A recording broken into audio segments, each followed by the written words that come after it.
2025. gads, 11. līdz 14.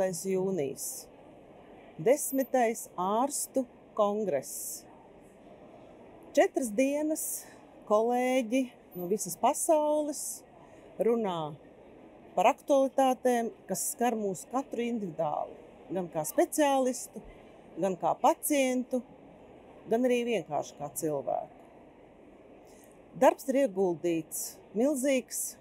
Cerams, ka visiem kongresa dalībniekiem ir prieks to apmeklēt un būs novērtējums par to, bet jau laicīgi visu plenārsēžu vadītāji un zinātniskā komisija sagatavoja vēstījumu. Varētu teikt tādus tā kā ceļavārdus vai ceļamaizi 15. kongresam ar šīs dienas aktualitāti.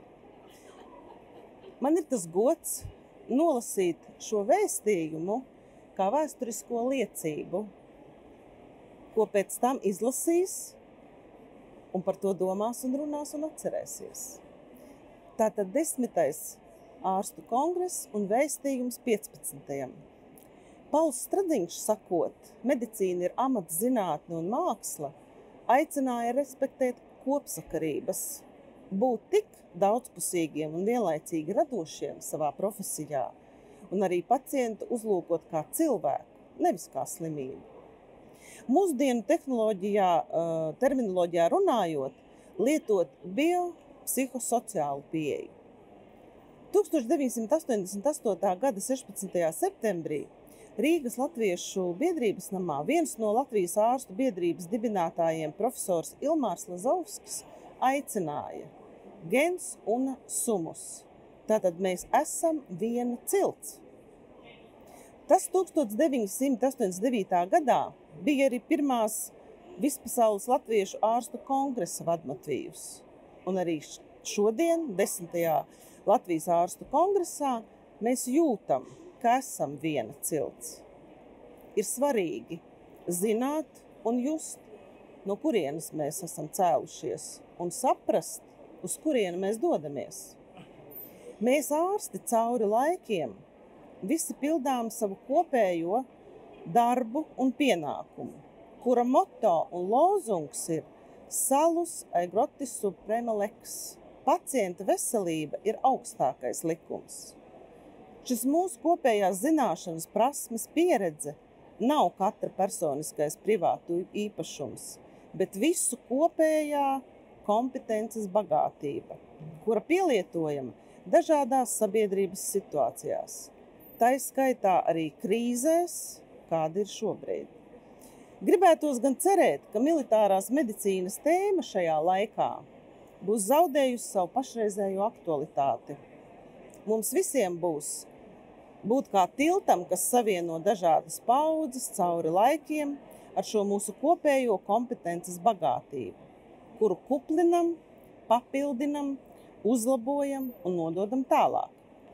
Nav šaubu, ka šodienas ārsta ikdiena daudz vairāk saistīta ar augstām tehnoloģijām un mākslīgo intelektu. Inovācijas strauji attīstās šobrīd, mākslīgais intelekts solās ieviest pārmaiņas mūsu domāšanā un pieejā medicīnas jautājumu risinājumos. Būtu svarīgi neapžilbt tehnisko jaunievedumu gaismā, nepārvērtēt mākslīgā intelekta spējas stratēģisko un taktisko lēmumu pieņemšanā, novērtējot pacienta veselību, nepaļaujoties uz vilinājumiem, noteikt diagnozi, paļaujoties tikai uz tehniskām rādītājiem un mākslīgā intelekta nolēmumiem vai ieteikumiem. Šodien svarīgi apzināties savu kā ārsta nozīmīgo lomu lēmumu pieņemšanā un nebūt pārlieku pašpārliecinātiem, neliekuļot un nemelot nec pacientiem, nec arī kolēģiem. Cienīsim kolēģus, godāsim savus skolotājus, nenoniecināsim savus skolniekus. Rūpēsimies par pacienta veselību un dzīvību ar visiem mums pieejamiem līdzekļiem un neaizmirsīsim, ka ārstam nav tiesību lemt Dieva vietā. Gūsim gandarījumu visas dzīves garumā par to, ka esam izvēlējušies ārsta profesiju. Saglabāsim neizsīkstošu zinātkāri un enerģiju, Ar savām zināšanām un prasmēm pilnveidosim profesiju, nodosim savas zināšanas un prasmes nākamo paudžu ārstiem. Latvijas ārstu kongresi vienmēr ir kalpojuši kā platforma zināšanai un attīstībai. Kvalitatīva pacientu aprūpe nav iespējama bez stipriem, emocionāli līdzsvarotiem un profesionāli ilgtspējīgiem ārstiem. Īpaši svarīgi ir akcentēt pašu ārstu mentālo un fizisko veselību. Strādājot mūsdienu komplicētajā sociāla-ekonomiskajā un politiskajā vidē, profesora Stradiņa teiktajam, dodot gaismu sadegu, iegūst citu jēgu un brīdinājumu.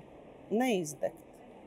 Ārsta lomā būsim ne tikai kā klīniskie eksperti, bet arī kā personības ar savām vajadzībām, stresoriem, attiecību aspektiem un sabiedrisko nozīmi. Tas ir būtisks solis pretim līdzsvarotākai un uz ilgtspēju vērstai veselības aprūpes sistēmai, kurā rūpes par ārstu nav mazāk svarīgas kā rūpes par pacientu. Kopā sanākšana ir sākums, kopā strādāšana ir panākumi. Lai 15. Latvijas ārstu kongress un tā dalībnieki, sanākot kopā un kopā strādājot, būtu vēlēšanās veldzēties no 10. ārstu kongresa gudrības akas. Kolēģi, labu mums ceļavēju!